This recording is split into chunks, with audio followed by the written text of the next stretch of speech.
چلو ٹھیک ہے.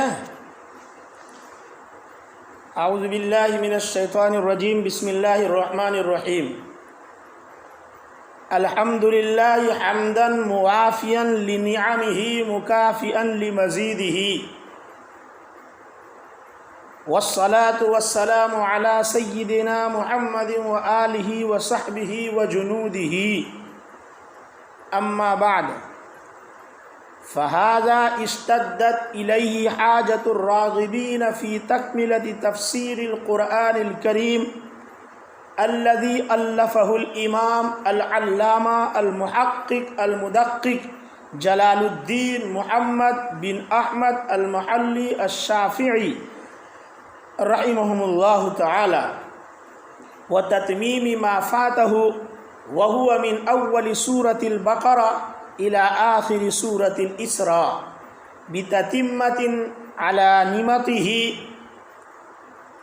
من ذكر ما يفهم به كلام الله تعالى، والاعتماد على أرجح الأقوال، وإعراب ما يحتاج إليه، وتنبيه على القراءة المختلفة المشهورة على وجه لطيف وتعبير وجيز، وترك التطويل بذكر أقوال غير مرضية وأعاريب محلها كتب العربية.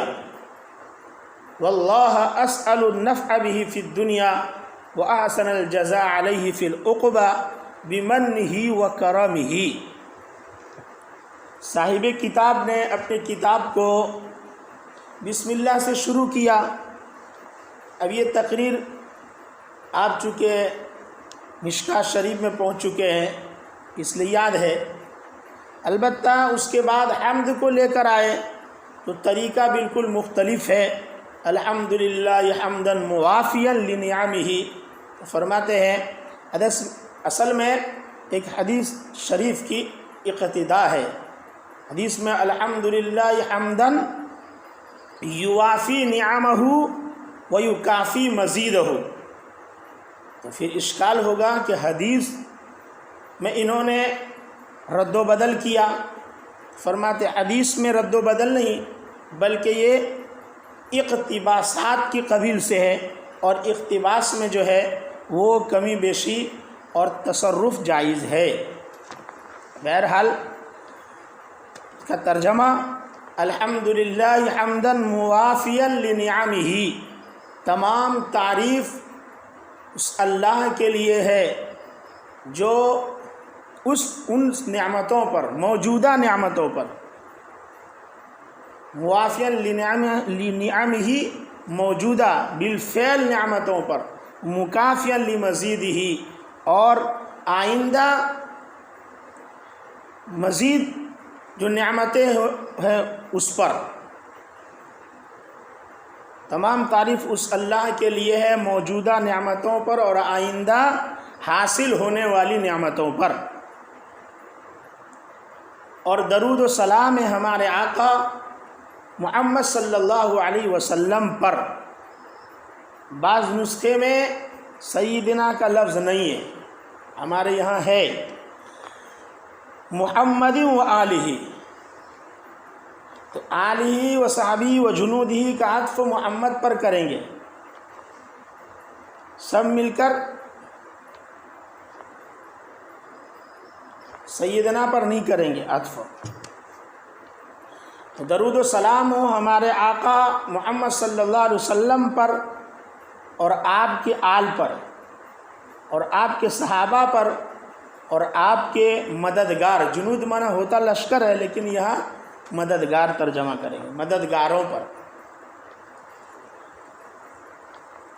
اما بعد،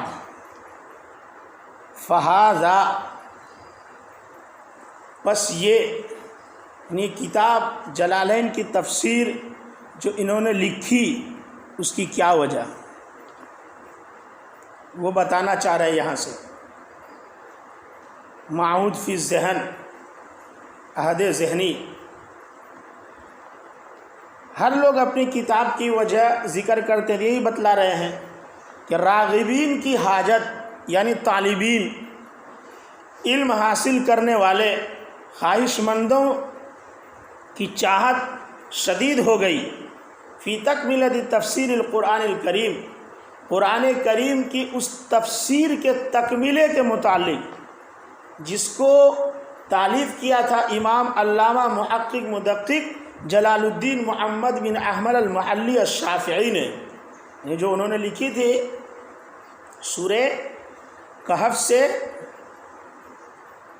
سورہ ناس اور پھر سورہ فاتحہ، چونکہ سورہ بقرہ سے سورہ بنی اسرائیل تک یہ باقی رہ گیا تھا، تو اس کے تکملے میں طالب علموں کی خواہشیں تیز ہو گئی، تو فرماتے ہیں وَتَتْمِيمَ مَا فَاتَهُ، اور اس کے ما فات یعنی جو چھوٹ گئے اس کے پورا کرنے میں، اور وہ کیا چھوٹا تھا؟ وَهُوَ مِنْ أَوَّلِ سُورَةِ الْبَقَرَةِ إِلَىٰ آخِرِ سُورَةِ الْإِسْرَاءِ، سورہ بقرہ سے سورہ اسراء کے آخر تک، بِتَتِمَّةٍ عَلَىٰ نِمْتِهِ،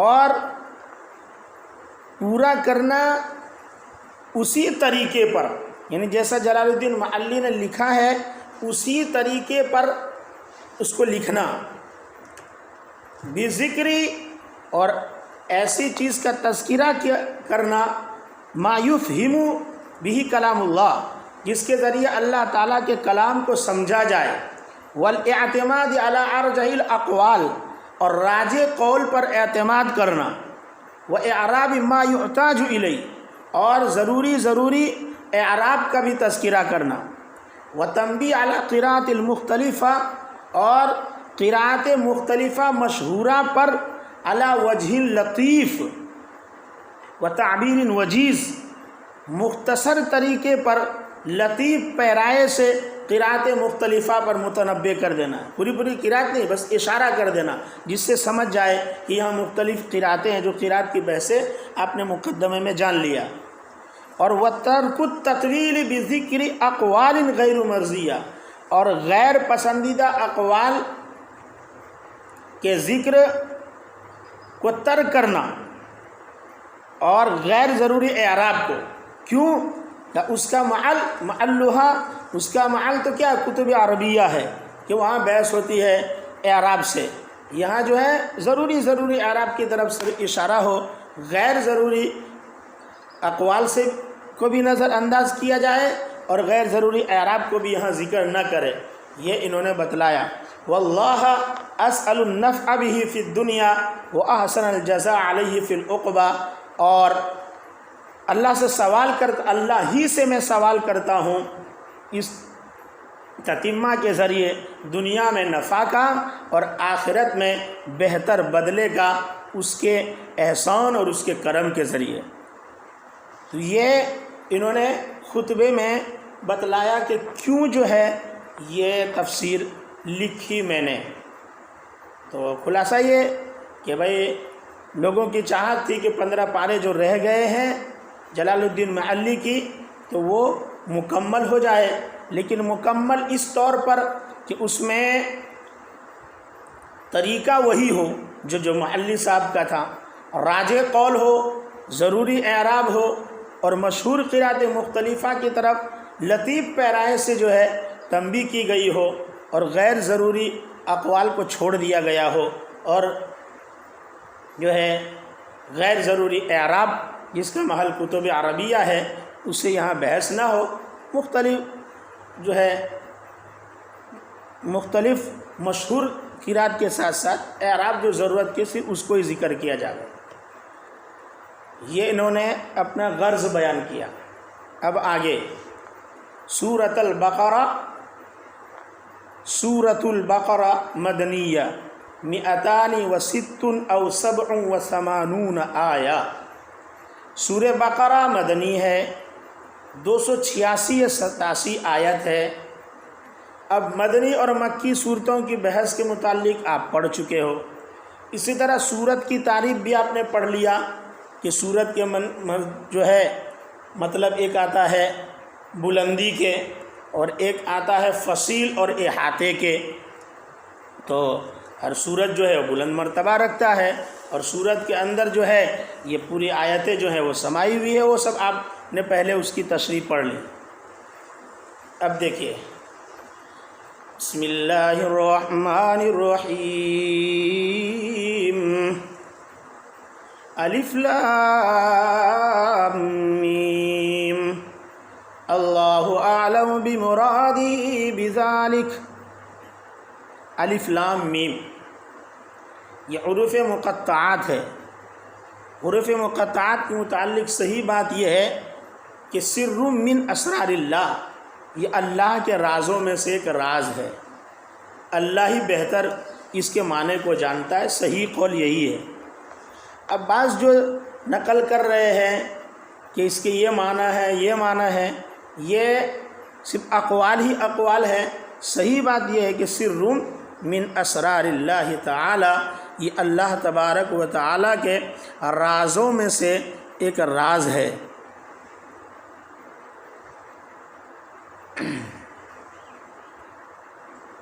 اللہ ہی اس کے مطلب کو زیادہ جاننے والا ہے۔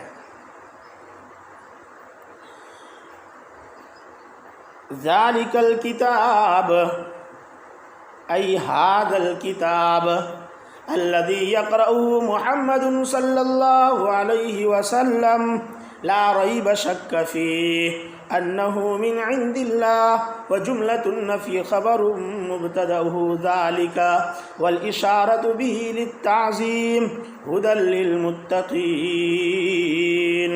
خبر ثان ای ہاد الصائرین الی التقوی بامتثال الاوامر واجتناب النواہی لاتقائہم بذالک النار۔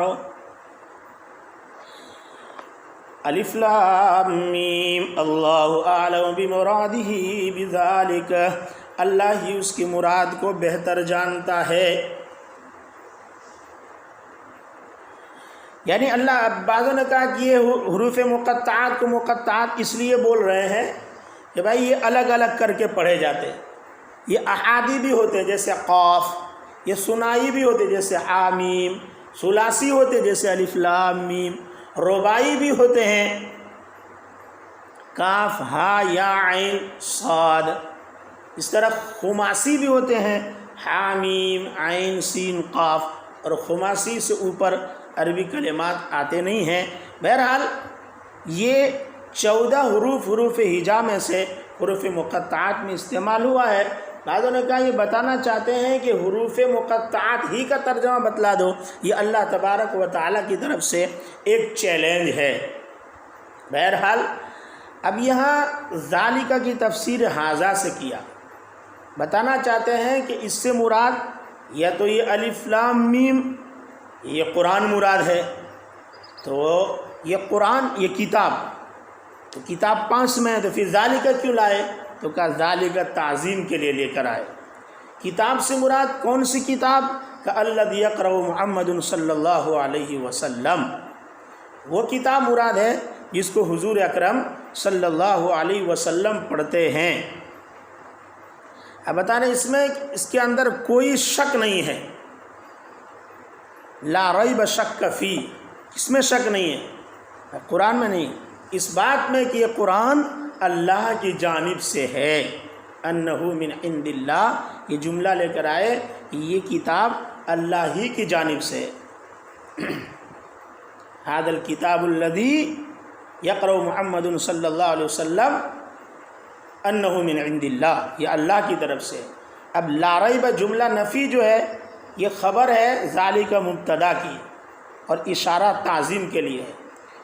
ھدی للمتقین، ہدایت ہے متقیوں کے لیے، ہدایت متقی تو ہدایت پر ہی ہوتے ہیں، تو اس کا جواب دے رہے ہیں صائرین الی التقوی، کہ تقوی ہی ایک چیز ہے، یعنی احکام کا بجا لانا، اوامر کا اور نواہی سے بچنا، یہی چیز اس کو جہنم سے بچانے والی ہے۔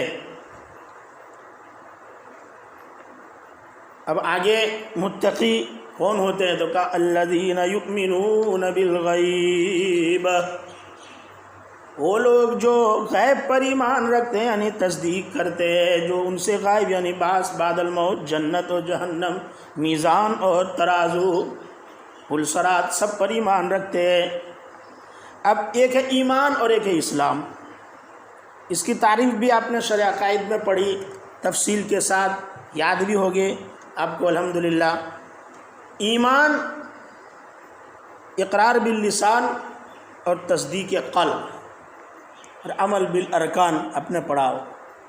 علامہ انور شاہ کشمیری رحمۃ اللہ علیہ فرماتے ہیں کہ دونوں میں ایمان کا جو ہے وہ سلسلہ دل سے شروع ہوتا ہے اور ظاہر پر آ کر مکمل ہوتا ہے، اور اسلام کا سلسلہ ظاہر سے شروع ہوتا ہے اور دل پر جا کر مکمل ہوتا ہے۔ یہ فرق ہے ایمان اور اسلام میں، باقی تشریح آپ جانتے ہیں۔ وَيُقِيمُونَ الصَّلَاةَ وَمِمَّا رَزَقْنَاهُمْ يُنْفِقُونَ، اور وہ نماز قائم کرتے یعنی بجا لاتے اس کے حقوق کے ساتھ، اور جو ہم نے ان کو رزق دیا ہے ان میں سے وہ خرچ کرتے اللہ کی اطاعت میں، یعنی زکوٰۃ بھی دیتے ہیں، اور نماز کو اس کی پابندی کے ساتھ تمام شرائط کے ساتھ بجا لاتے ہیں۔ وَالَّذِينَ يُؤْمِنُونَ بِمَا أُنزِلَ إِلَيْكَ، اور جو ایمان رکھتے ہیں اس چیز پر جو نازل کیا گیا آپ کی طرف یعنی قرآن، اور وَمَا أُنزِلَ مِن قَبْلِكَ، اور جو نازل کیا گیا آپ سے پہلے یعنی تورات اور انجیل اور اس کے علاوہ کتابیں، وَبِالْآخِرَةِ هُمْ يُوقِنُونَ، اور وہ آخرت کے اوپر ایمان رکھتے ہیں، یقین رکھتے ہیں۔ اولئک علی ھدی من ربہم واولئک هم المفلحون، وہی لوگ جو مذکورہ صفات کے ساتھ متصف ہیں، یعنی معود فی ذہن جو اوپر ذکر ہوا، قرآن کو مانتے ہیں، اوامر کو بجا لاتے ہیں، نواہی سے بچتے ہیں، غیب پر ایمان رکھتے ہیں، نماز پڑھتے ہیں، زکوٰۃ دیتے ہیں، قرآن کو مانتے ہیں، قرآن سے پہلی کتابوں کو بھی مانتے ہیں، اور آخرت پر بھی یقین رکھتے ہیں، وہی لوگ اپنے رب کی طرف سے ہدایت پر ہے اور وہی لوگ کامیاب ہیں۔ کامیاب الفازون بالجنت الناجون من النار، یعنی جنت کے ذریعے سے کامیاب اور جو جہنم سے بچ گئے۔ اس لیے کیا کہا؟ ادخل الجنت فقد فاز۔ اصل کامیابی کیا ہے؟ جو جنت میں داخل کر دیا گیا اور جہنم سے بچا لیا گیا وہی کامیاب ہے۔ اولئک علی ھدی من ربہم واولئک هم المفلحون، وہی فرما رہا ہے الفازون بالجنہ الناجون من النار۔